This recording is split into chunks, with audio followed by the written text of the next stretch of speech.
Nice car. What's the retail on one of those? More than you can afford, pal. Ferrari.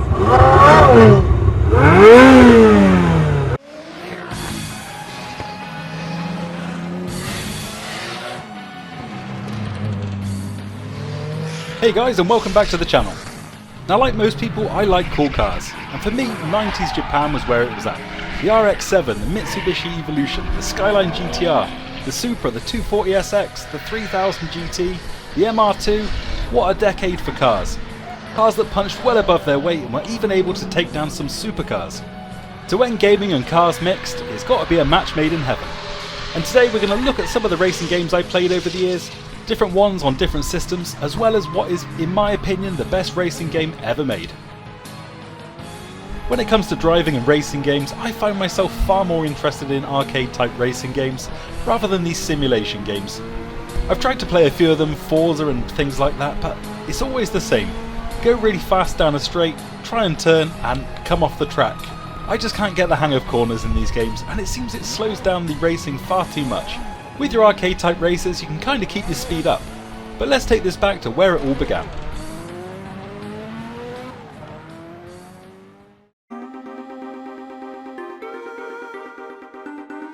The first racing game that I ever remember playing was Death Chase on the Sinclair ZX Spectrum. This had run on a 16K computer, and it doesn't get much more basic than this. I believe Death Chase was modelled after the Return of the Jedi speeder bike chase scene. But as basic as this game is, for such a primitive computer, it's actually fun to play, and it still holds up to this very day. Not bad for a game released on a computer almost 40 years ago. On some of the later Sinclair ZX Spectrums, the 48K and 128K models, we got some arcade conversions, and one of those was Buggy Boy. I remember really liking this back in the day, but when I came to play this for this video, I can't believe I used to enjoy it. It's so jerky and so slow, but it is quite nicely detailed, and it was a game that I have some fond memories of, so it deserves to be in the list. There were a lot of arcade games that were converted over to the Sinclair Spectrum, some with more success than others. This little system didn't really have the pushing power to create fast racing games, but it could throw out the odd surprise as well.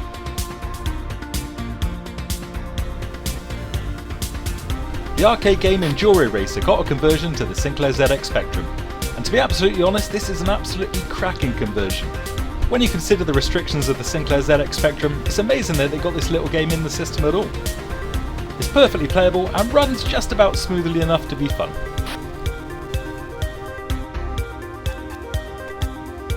We've talked about the conversion of Chase HQ to the Spectrum on this channel a couple of times, and it's definitely still worth mentioning. For most people, this is the best racing driving game on the system. And for some, the best game on the system, full stop. Another great Spectrum racer is Wet Le Mans, or Wet Lemons as I used to call it as a kid. They've done a great job with this game. Nice and smooth, great racing action, changing gears, terrain that moves up and down. I don't think there's much else you could improve on this one. A great little game and still fun to play today. So that was a few driving and racing games for the Sinclair Spectrum. To be honest, considering the power of the system, it's amazing they got these games running at all. There were some kind of top-down racing games that kind of were a bit more suited to the system, I'd say, things like Super Sprint. But we're mainly going to stick with stuff that's got a first-person or third-person trailing camera view. And it's always fun to look at a couple of stinkers as well, so let's look at a couple of games that let us down.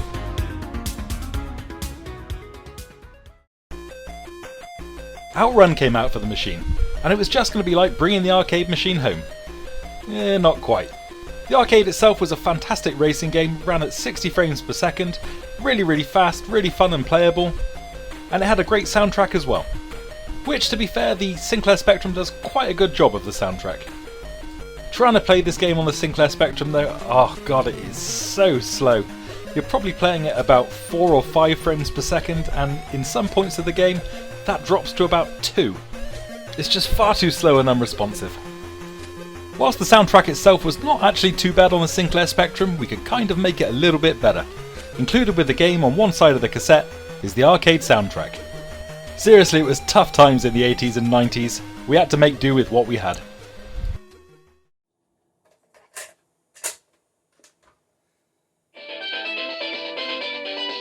just like playing the arcade itself.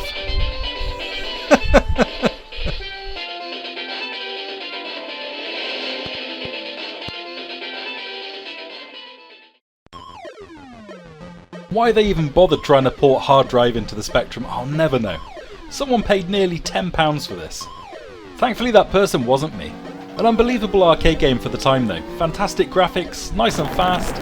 You got a stunt track, you got a race track, and you're overtaking people as well. Surely the Spectrum couldn't do this. Yep, it couldn't. Amazingly, this still runs better than the game on the Commodore. But it's like driving a car on an ice rink. You cannot keep your car on the road. And trying to keep your car on the road when the game's running this slowly, this jerkily, I wonder if anyone ever completed this game. Probably not. It's time to leave the Spectrum behind for now and move on to my next system, which was the Commodore Amiga.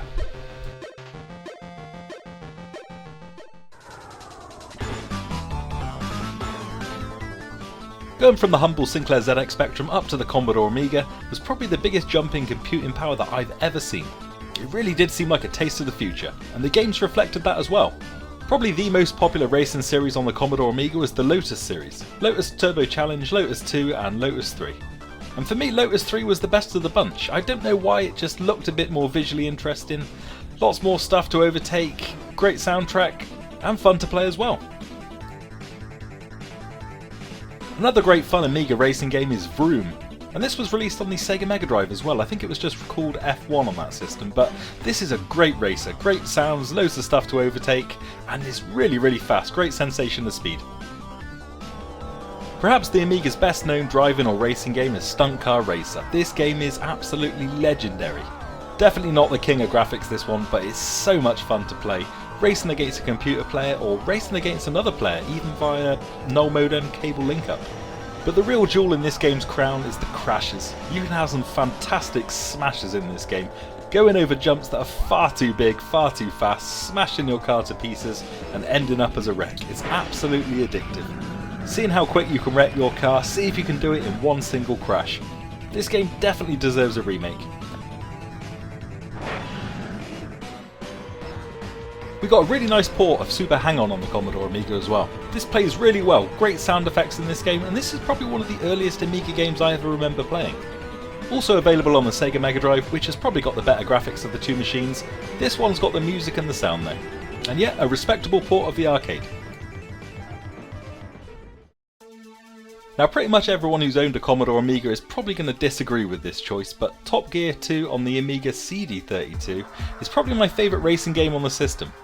It's not that visually interesting and it doesn't run that fast, but this game has got the gameplay, and I don't know, there's something just addictive about making up loads of places all in one go. You start off in 20th, right at the back, and just like overtaking 8 cars all at once, nipping between them, just to move up in the ranks, it's absolutely brilliant.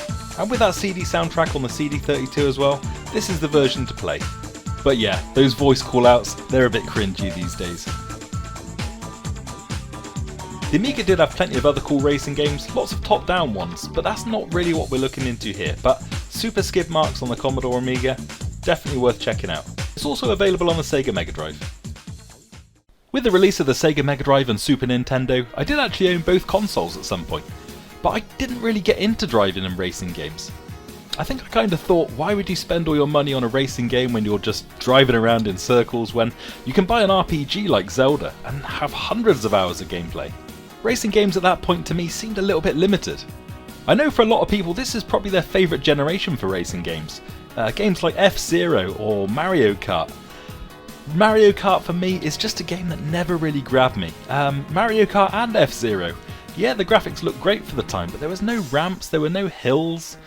Maybe that was a restriction of the Mode 7 scaling the system had to use.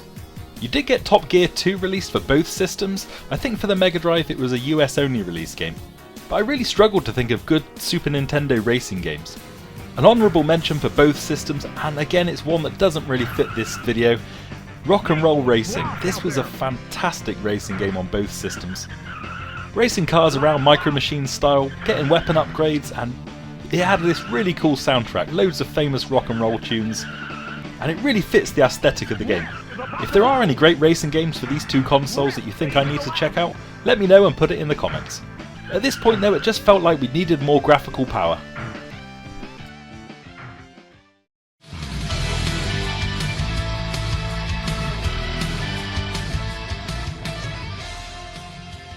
And that's just what we got when Sega Rally was released as a release game for the Sega Saturn. These graphics really do look a little bit ropey these days, but remember, we were probably playing on a 15-inch TV back in the day. Scaling this up to 4K, and I don't know what you're watching this on, maybe you're watching this on a 60-inch TV, it's probably going to look a little bit rough. But what a great release game this was for the system. Really playable, amazing graphics for the time, and the CD soundtrack. This CD soundtrack is so awesome, I actually have this in my car. You gotta play it when you're going down those back roads. Thankfully you can emulate the arcade these days as well, and that upscales nicely. Always a memorable game, this one, because this was kind of my inspiration for my first car. You can drive the Toyota Celica GT4 in this game, and whilst my wallet couldn't stretch to that at the time, I did manage to get my first car, which was a Toyota Celica GT, in a fetching colour called Purple Royale. Royale with you. That's right. What do they call a Big Mac?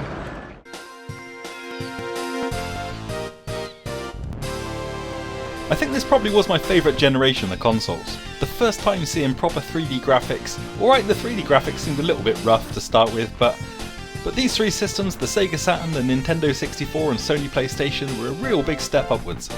This is Wave Race 64, and this holds up today absolutely beautifully. The way your jet ski handles in the water in this game is actually pretty realistic, and you can bounce off waves and do tricks just as you would in real life. Obviously this is emulated, and I've upscaled this quite a bit. I don't know when you guys last physically played a real Nintendo 64 on a real TV. Hook one up to your flat screen TV and you will be amazed how bad it looks.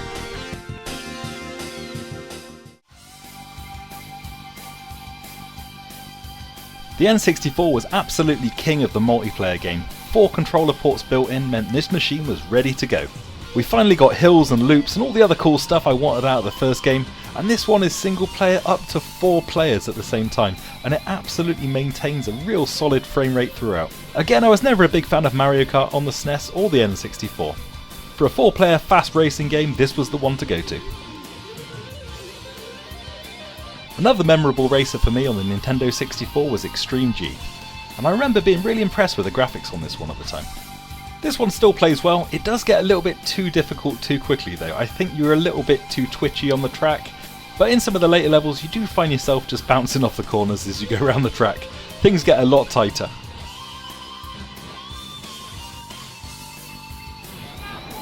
And if you want to play as that annoying kid from the first Star Wars film, there's Star Wars Episode 1 Racer. This game's recently been re-released and upscaled, so I think you can pick it up on the Nintendo Switch and maybe some other systems as well. I was a big fan of this game back in the day on the N64 and also playing it on the PC. It still holds up perfectly today, really playable, really fast. Could do with a little bit more detail on the track and stuff like that, but you can't complain.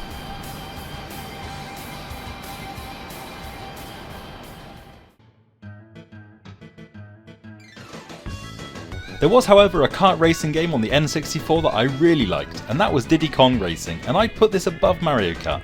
I remember trading in a load of games to pick this one up for the first time, and I played it constantly, until I got to one track. I can't remember to this day what it was called, but it was so difficult. I think I kept losing by like, I don't know, a few seconds or something like that. Really frustrating, but until that point this game was absolutely fantastic. Great multiplayer game as well.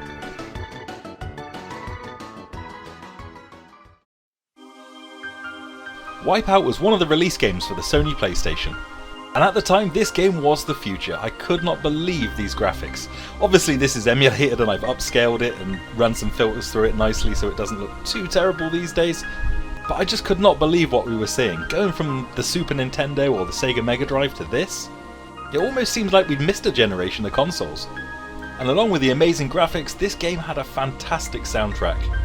This also got a release on the Sega Saturn and the PC, and they've got their own musical soundtracks as well, so different electronic musics on different systems, so each one had something to offer. When you first start playing this game it can seem quite tricky to control, but try some different chips, try the practice mode, and you'll soon find yourself going around the laps no trouble at all. I remember thinking the game Driver was really great at the time. However, coming back to this one recently and playing it for this video, I don't think this one holds up too well. It's a little bit too tricky to control. Graphics aren't really that good on this one. It's always interesting to see how your opinions of games change, things that you thought were great at the time, or maybe games you played and you don't understand what all the fuss was about. It's good never to completely write a game off. Come back to it at some point and maybe you'll have a different opinion.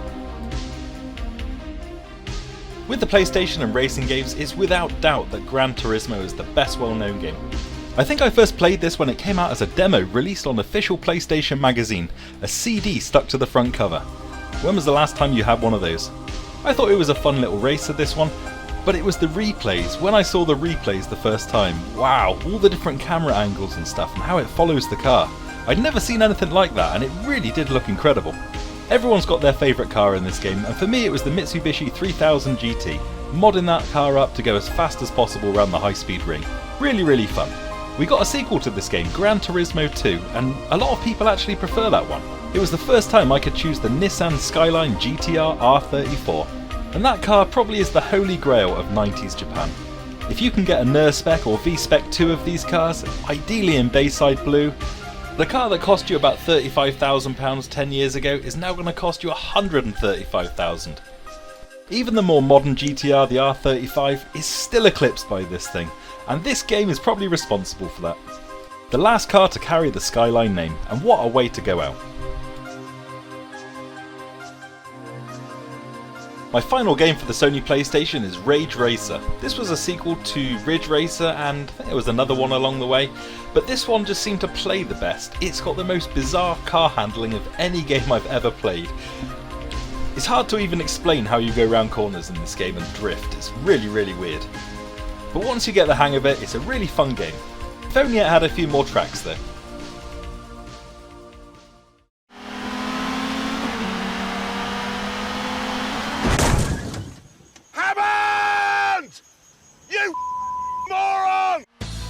Yeah, that's what Toka Race Driver on the Xbox was for me. A massive smash up.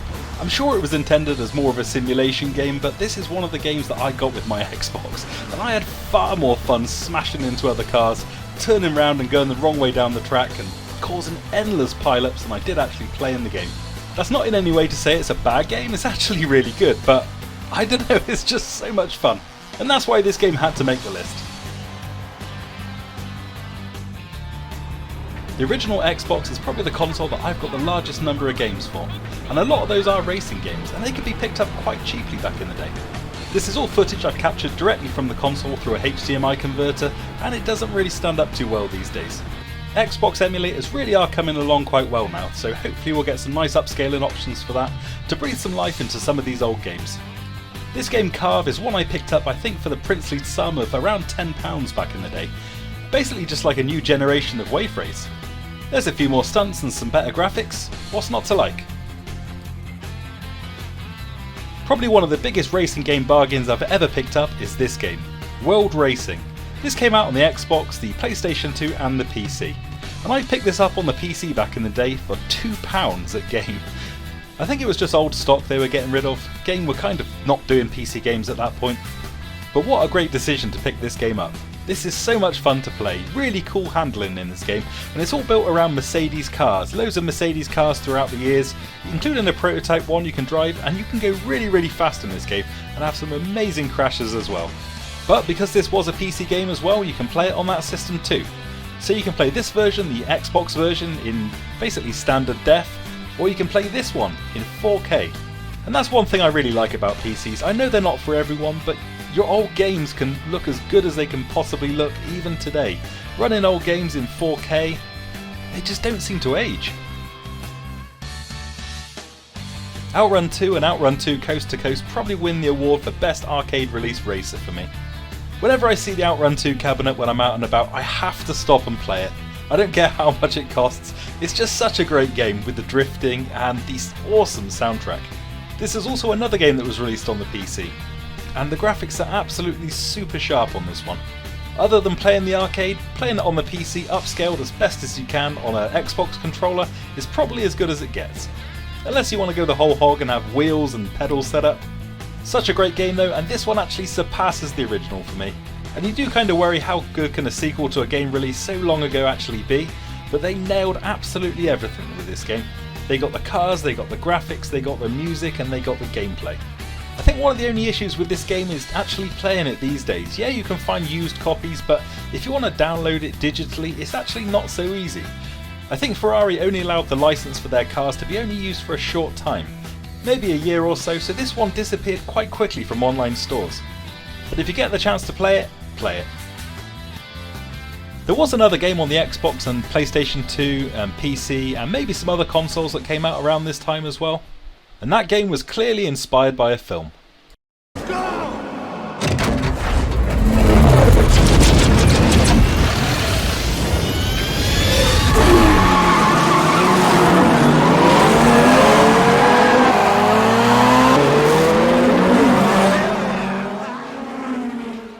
I know this film's a little bit cheesy these days, and some of the cars, some of the designs and the undercar lighting, when did you last see that?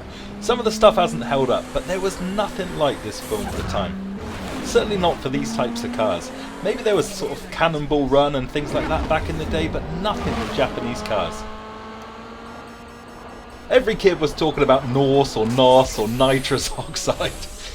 This mythical thing that could propel the family hatchback beyond supercars. And did we ever work out why the pop-riveted floor of Brian's Mitsubishi Eclipse just decides to pop out and fall out whilst he's going? It just made no sense, but we didn't care, we loved this film, it was just unbelievable. And I think car culture at the time absolutely took this film to heart. Lots of the mods and the things you saw in this film started appearing on cars. I'm not so sure about the paint job on Brian's car though. Whilst this was the coolest thing back in the day, I don't think I'd want to be seen driving it now. Thankfully on my model car, the floor pan doesn't fall out.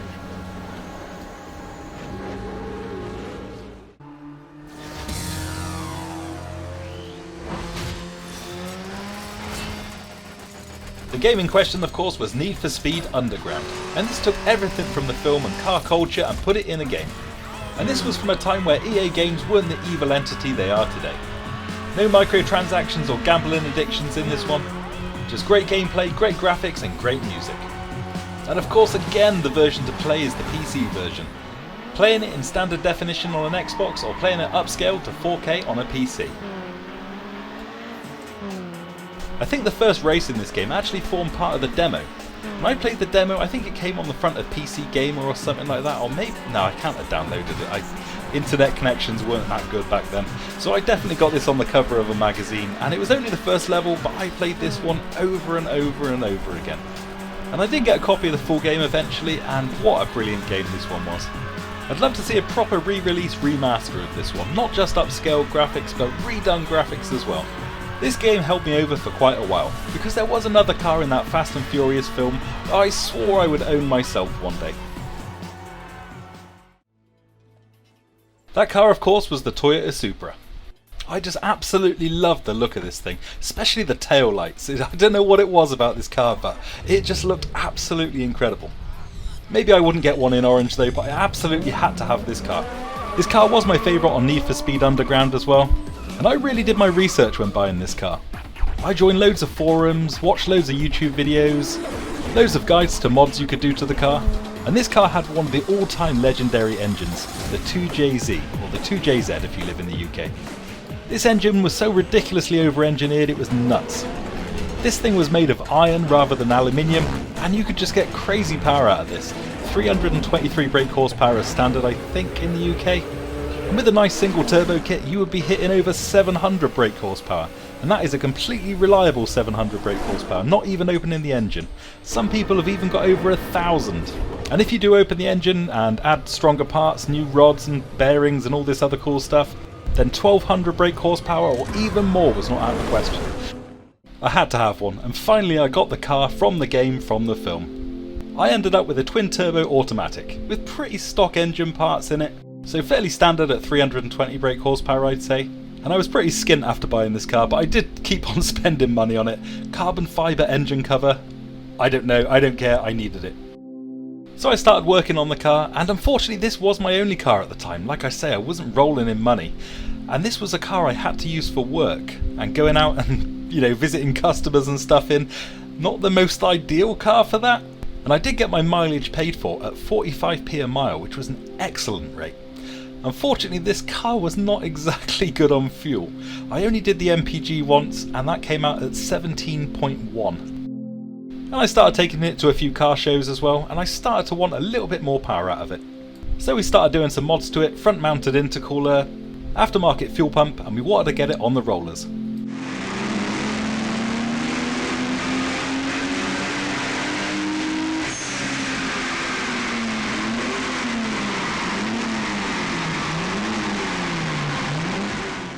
.363 to start with, we made a few changes and we made another run.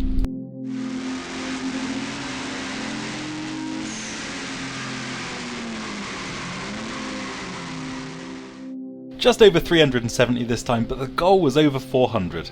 So unfortunately I had to put a bit more money into it. A new 4-inch exhaust system, both cats removed, and a new boost controller to raise the boost pressure. And a few months later I tried to beat my high score.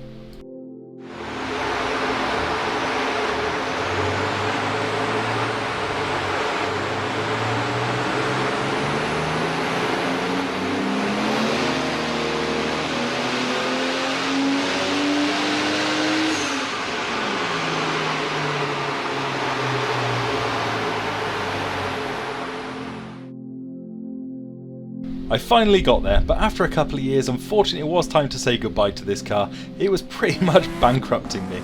I was young at the time and I took a loan out and stuff like that, and all this crazy stuff you do when you're young. And after a while I just wanted to be debt free, so unfortunately the car had to go.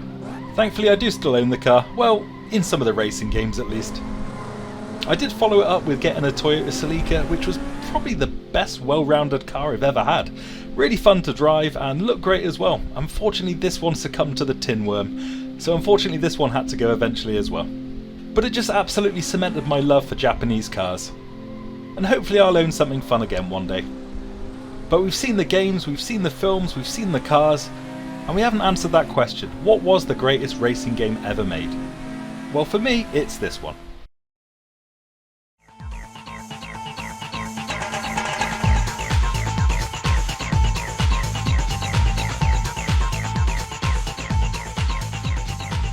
Wipeout 2097 or Wipeout XL absolutely tops the list of racing games for me. It took everything that was great about the first game and absolutely improved on it. The only negative about this game is there isn't more of it, it's that good. The electronic soundtrack is just as good as the first game, different versions of the game have different soundtracks, and it's the handling and the speed of this game that they absolutely nailed. In the first game, if you clip the side of the track, you basically come to a halt. And in this game, if you clip the edge of the track, you'll kind of grind against it and skid around it. It's absolutely perfect and really helps you take those racing lines. And I just really love the graphic style of this game as well. I've tried to play some of the later ones, Wipeout 3 on the PlayStation 1, the N64 one, as well as some of the others, but they just couldn't recreate the excitement of playing this game. Someone please give us a remake of this game. Back in the day you could play the PC version in really high resolution, but PlayStation emulation has come so far now, and that's what you're looking at here. This is the PlayStation version, upscaled with all the bells and whistles on, even the texture warping that the original PlayStation suffered from. There's a fix for that, there's a fix for widescreen resolutions. Even if there was a re-release that looked just like this, I would still buy it. There is a release on the Sega Saturn as well. It's not as good, but you do get a different musical soundtrack, so there's still some mileage in playing it. But that was my pick for number 1 racing game. This is just a game I will never ever tire of. It's absolute racing perfection. But let me know in the comments what memorable racing games you played over the years, and what is your number 1 pick. But that's going to do us for now, so take it easy, and I'll see you next time.